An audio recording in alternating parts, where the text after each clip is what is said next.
So I was never really planning on making anything like this or recording any of this stuff. Resistance to 0. Hell yeah. Considering how last year went and wishing I had done it then, figured why not this year.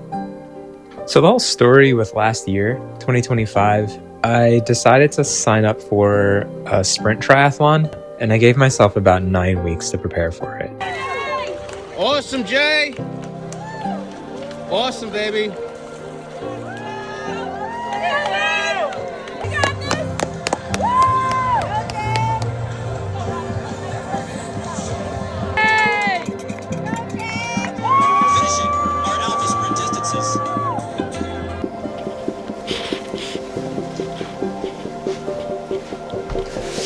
Okay.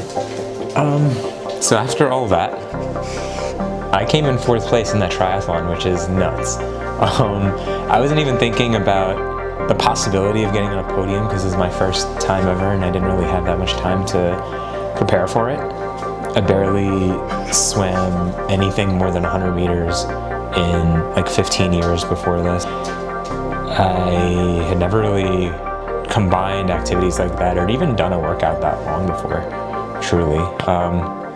It was awesome. It was a lot of fun. It was hurting at the end.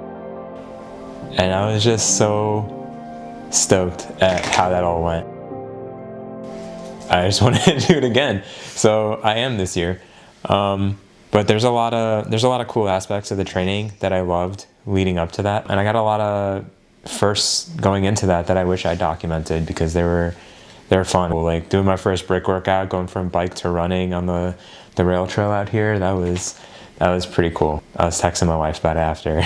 Learning the lingo and doing the workout. It was a lot of fun. It gave me a lot of stuff to think about. I was thinking about nutrition, about volume, how much I needed to pace on the bike to get to the run and what to do with the swim. Looking back, like I just wish I had documented this whole process. I could look back at it and see what I had done and how I was adjusting. But from what I know now, there's a lot that I'm going to be able to apply to the triathlon this year and to my races too that are coming up. And that leads into 2026.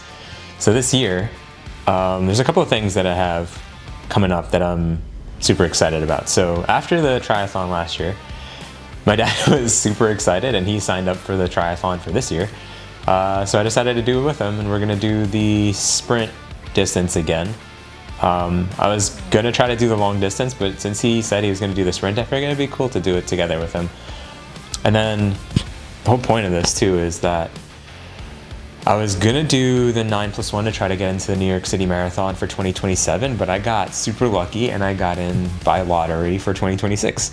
So I have the Brooklyn Half coming up in May, which was gonna be part of the 9+1. I think that's like 6 or 7 weeks out. So I'm currently training for that, and that's gonna be the next part of this series, is gonna be training for that. And then 2 weeks after that, I'm doing a High Rocks doubles with my friend James in New York. And then I got a month to pivot training and get ready for this triathlon at the end of June. And then the real work starts for New York City Marathon in November. That one's gonna be crazy. I can't even imagine that distance right now, but it's gonna be cool. I'm excited, I'm nervous, I'm scared. So that's it. We've already started training. I'm just gonna keep taking little bits and recording how I feel and how things are going, and we'll check in. Today's Friday. We'll check in the end of this week and see how this week of training's been going and take it from there. But I'm excited to document this journey and share it with anybody who is interested. And if anything, I'm definitely going to be excited to look back at this too in the future and just see how it's been going. But that's all. Thanks, guys.